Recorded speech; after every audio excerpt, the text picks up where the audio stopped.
नमस्कार, NVC news 24 में आप सभी का स्वागत है। आज हम चर्चा करेंगे एक ऐसे विषय पर जो कि हम सभी की सुरक्षा के साथ जुड़ा हुआ है। ठुठुरती ठंड में कभी चलकर देख रहना, रेतीले धुरों पर चलकर देख रहना, कैसे होती है इस मुल्क की हिफाजत, सीमा पर जाकर देश की सुरक्षा करके देख लेना। आज हम बात करेंगे जो वेब सीरीज़ के मसले पर। एकता कपूर जानी मानी फिल्म प्रोड्यूसर और निर्देशक भी हैं, लेकिन उनकी वेब सीरीज़ XXX में उन्होंने हाल ही में एक बहुत ही बेहुदा तरीके से बयान दिया है और बात की है। आज हम उसी संदर्भ में बात करेंगे जयपुर की एक फौजी की वाइफ से, जिन्होंने इस मसले को लेकर के और थाने में FIR भी दर्ज करवाई है, और उन्हीं से जानेंगे इस बारे में क्या जो मसला है पूरा है। धन्यवाद आपका चैनल में। मैम, सबसे पहले आप बताइए कि ये जो वेब सीरीज आ रही है, इसमें ऐसी क्या अशोभनीय बात थी जो आपको चुभी? नमस्कार। सबसे पहले तो मैं पूरे देश का धन्यवाद देना चाहूँगी, क्योंकि परसों से जिस मुहिम के साथ मैं जुड़ी हुई, जिस मुहिम पे जो मुद्दा मैंने उठाया है, वो आज पूरे देश की आवाज़ बन के सामने आ रहा है। और सबसे पहले मैं कहना चाहूँगी कि वेब सीरीज़ के लिए कि XXX जो आई है, वो जिसकी निर्माता निर्देशक एकता कपूर रही हैं, उन्होंने जो फौजियों के धर्म पत्नियों पर, जो वीरांगनाओं के ऊपर प्रश्न चिन्ह लगाए हैं, वो बेहद आपत्तिजनक हैं, शर्मसार कर देने वाले हैं। क्योंकि उस पीड़ा को, उन भावनाओं को कोई भी नहीं समझ सकता, क्योंकि एक सैनिक की पत्नी होने के नाते, उनके घर की जिम्मेदारी उठाने के नाते मैं ये आपसे कहना चाहूँगी कि इस दर्द को, इस पीड़ा को मुझसे अच्छा शायद कोई समझ नहीं सकता। जो सैनिक सीमा सुरक्षा प्रहरी बनकर दिन रात अपने देश की सेवा करता है, उन्हीं के लिए आप इस तरह की टिप्पणी, इस तरह की आप वेब सीरीज़ निकालो जो बेहद दंडनीय है और बेहद शर्मनाक है।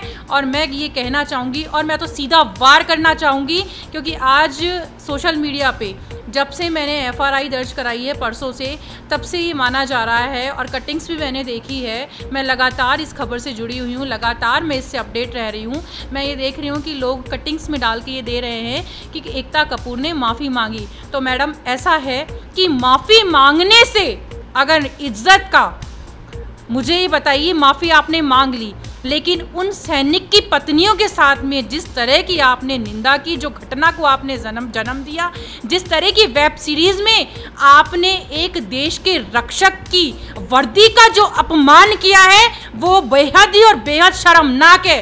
क्योंकि मैं सीधे आपसे यहाँ कहना चाहूँगी, वर्दी देश की आन, देश की बान और देश की शान है। उस वर्दी के लिए एक जो सैनिक है, वो पूरी ज़िंदगी अपनी निकाल देता है, अपने घर से, अपने परिवार से, अपने बच्चों से दूर रहता है। पूरी ज़िंदगी सिर्फ वो यही सोच के निकाल देता है, मातृभूमि के प्रेम में वो इस कदर डूब जाता है कि शायद वो भूल जाता है कि वो अपने पीछे अपने बच्चे, अपने पत्नी, अपने बूढ़े माँ बाप, अपना एक परिवार छोड़ के आया है। और आंचल जी, मैं आपसे एक बात जानना चाहूँगा कि जिस प्रकार से आपने FIR दर्ज कराई है, और वेब सीरीज को, जैसे हम लोग जानते आए हैं कि इसमें किसी प्रकार की सेंसरशिप बोर्ड में प्रमाणिकता या किसी प्रकार का मतलब सर्टिफिकेट की ज़रूरत नहीं होती है, तो क्या आपको लगता है आने वाले समय में ऐसी वेब सीरीज़ों के लिए सेंसर बोर्ड से प्रमाण पत्र आवश्यक है?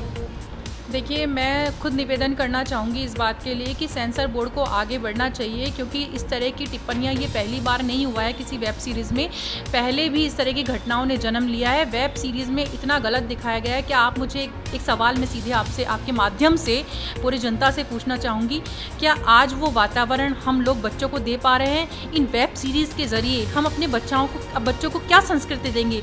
जिस तरह संस्कृति का खिलवाड़ किया जा रहा है, जिस तरह संस्कृति का वेब सीरीज़ के माध्यम से पूरी तरह से आप ये मान के चलिए कि खिलवाड़ करते हुए जो चीज़ें दिखाई जा रही है, क्या वो चीज़ें हम अपने बच्चों को वास्तविक रूप में दिखा सकते हैं?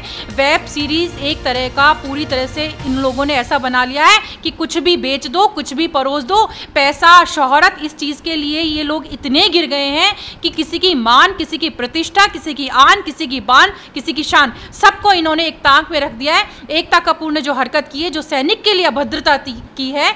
आपको मैं छोटी सी बात यहाँ बता देना चाहती हूँ, उस वेब सीरीज़ में ये दिखाया गया है कि जो सैनिक सीमा पे डटा हुआ है वो उनकी पत्नियां पीछे से क्या अनैतिक कार्य करती हैं। तो मैं एकता कपूर से पूछना चाहती हूँ कि तुम्हारी जिंदगी से ज़्यादा एक वीरांगना की जिंदगी कभी अंदाज़ा लगा के देखना, क्योंकि जो शर्म तुम लोग उतार के फेंक चुके हो, जिस तरह की अभद्रता तुम चीज़ दिखाते हो, वो शायद हमारे यहाँ की संस्कृति नहीं है। आप पाश्चात्य संस्कृति को अगर हमारे भारत देश में लाना चाहते हो तो भारत वो देश है जो वीरों की धरती, राजस्थान की धरा एक ऐसी धरा है जहाँ वीरों ने जन्म लिया है, और इस धरती का, इस संस्कृति का अगर आप अपमान करते हो तो ये आपके लिए बहुत बुरा है। इस चीज़ का हम लोग आपसे पूरी तरह से जवाब लेंगे। और आज मैं आंचल अवाना इस लड़ाई में, चाहे भले ही देश के सभी लोग मुझसे जुड़ गए हैं, लेकिन ये आज मेरी अकेले की लड़ाई नहीं है।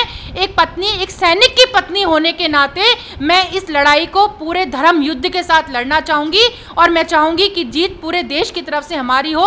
और आज जो अखबारों में प्रतिक्रिया आ रही है कि एकता कपूर ने माफ़ी मांग ली है, तो मैं ये कहना चाहूँगी हमें ऐसी माफ़ी से मतलब नहीं है, क्योंकि आप शर्म का लिहाज, शर्म का घूंघट जो उतार चुकी हो, हम भी चाहते हैं उस माफ़ी को आप दरकिनार करो। अखबारों की भाषा हमारे समझ में नहीं आती है। आप सोशल मीडिया पे आके तमाम उन फौजियों से, तमाम फौजियों की उन वीरांगनाओं से माफ़ी मांगिए। जो सज़ा आपने जो सज़ा आपको मिलनी चाहिए वो आपको मिलेगी। और इस लड़ाई में मैं आज से लेके और अंतिम तक डटी रहूंगी।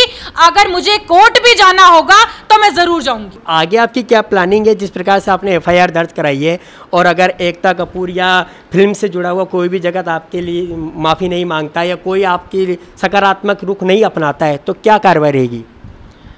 मैं तो कभी नकारात्मकता का सोचा ही नहीं है, बी पॉजिटिव सोचती हूँ। और सकारात्मकता तो मुझ में तो इतनी है कि मैं सकारात्मक बनाऊंगी। मुझे माफ़ी से यहाँ कोई मतलब नहीं है, क्योंकि आप देखिए, किसी का खोया हुआ वैभव, किसी की आन, किसी की मान, किसी की मर्यादा, आप मानते हैं कि महिलाओं की इज्जत ऐसी होती है कि वो कोरे कागज़ की तरह होती है। जहाँ एक शाई का धब्बा भी गिरता है तो उसमें उसकी दाग लगते हुए देर नहीं लगता है। तो अगर वो माफ़ी मांगना भी चाहती है तो मुझे ये बताइए कि एकता कपूर से मैं सीधे पूछना चाहूँगी कि माफ़ी मांगे आप क्या दर्शा लेंगी? जिस चीज़ के लिए आप माफ़ी मांगोगे, या तो सोशल मीडिया पे आके आप उन तमाम सैनिकों से माफ़ी मांगो, क्योंकि सीमा पे जो तैनात है, सीमा पे जो बॉर्डर पे आज सैनिक देश की हिफाजत कर रहा है, तो शायद आज आप और या मैं हैं। आज अगर हम यहाँ चैन से बैठे हैं तो उसका सबसे बड़ा कारण देश के सैनिक हैं।